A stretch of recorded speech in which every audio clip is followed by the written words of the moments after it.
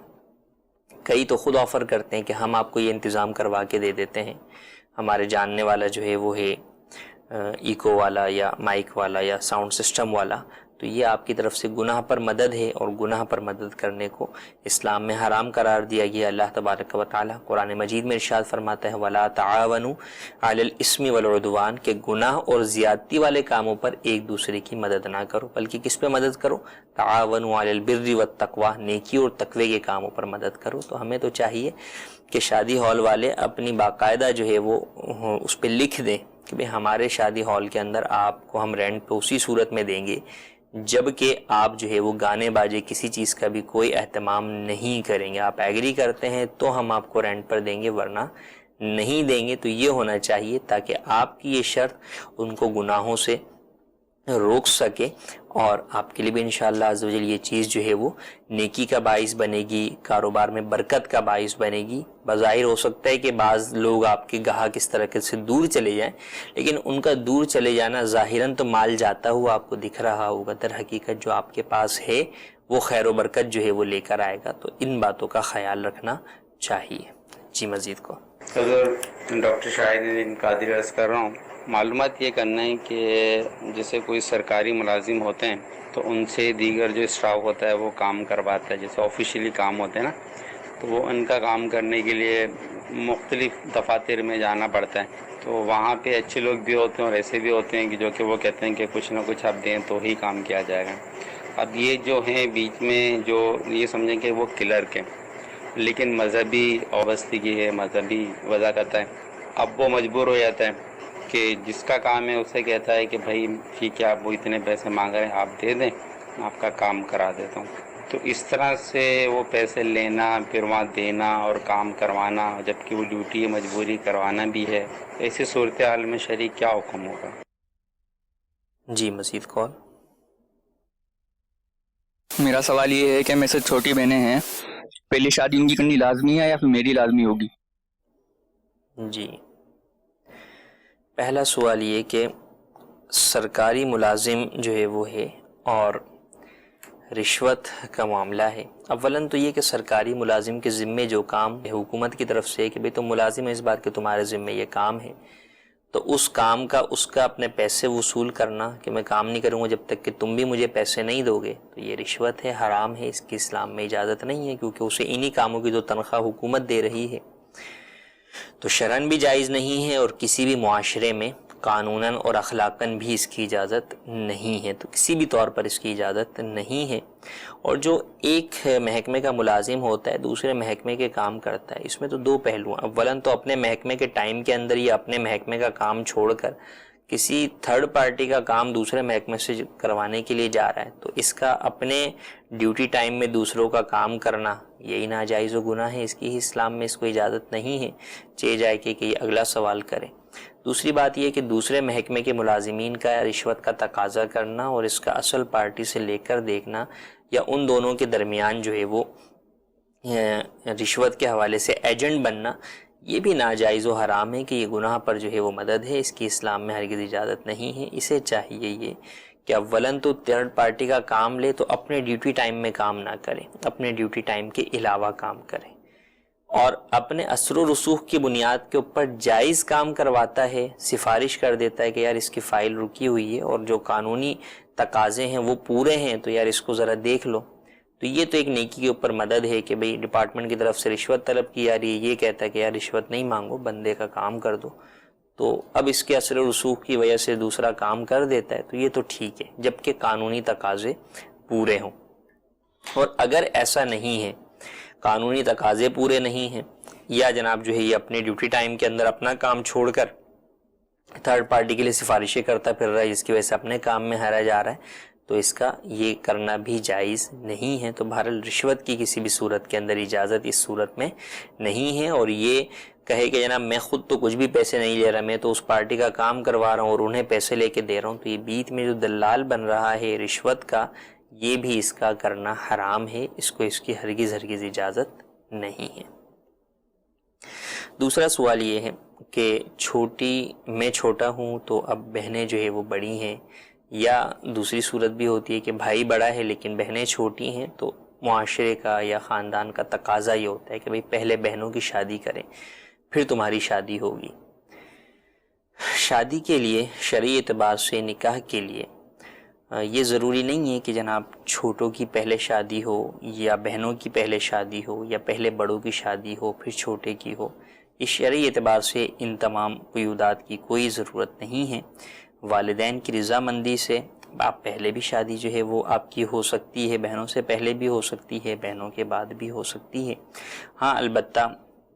چونکہ دیکھا یہ جاتا ہے کہ اگر بڑے بھائی کی شادی کر دی جائے تو پھر وہ اپنے بال بچوں کو سنبھالنے میں تو لگ جاتا ہے، نیچے اپنے بھائیوں کی بہنوں کی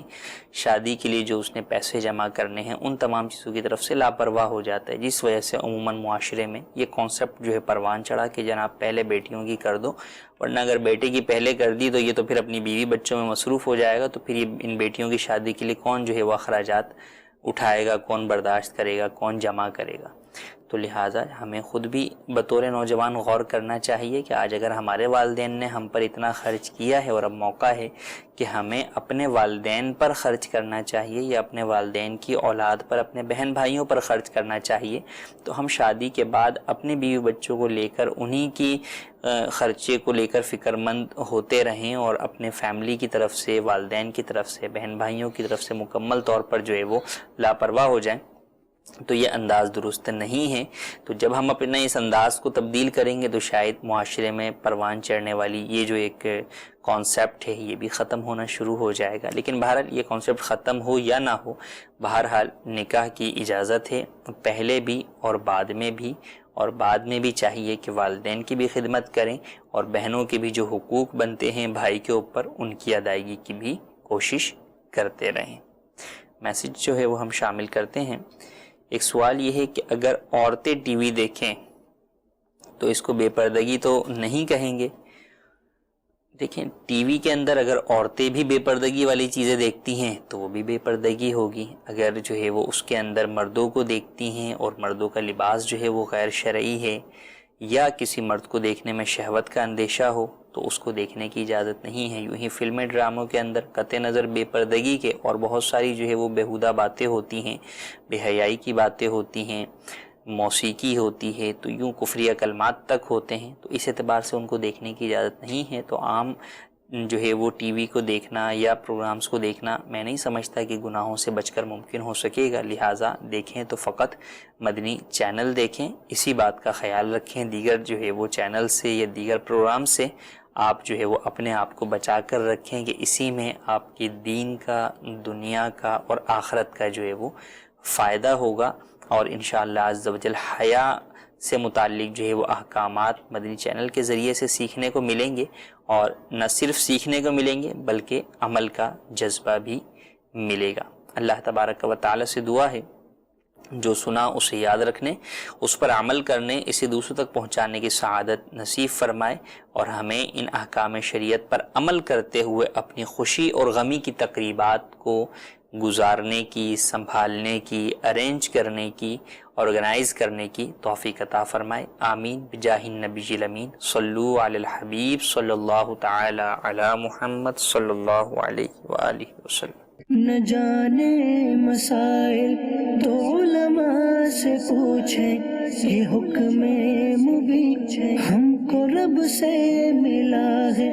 چلو پوچھ کیسے جیے زندگی کو، چلو پوچھ لیں کس میں رب کی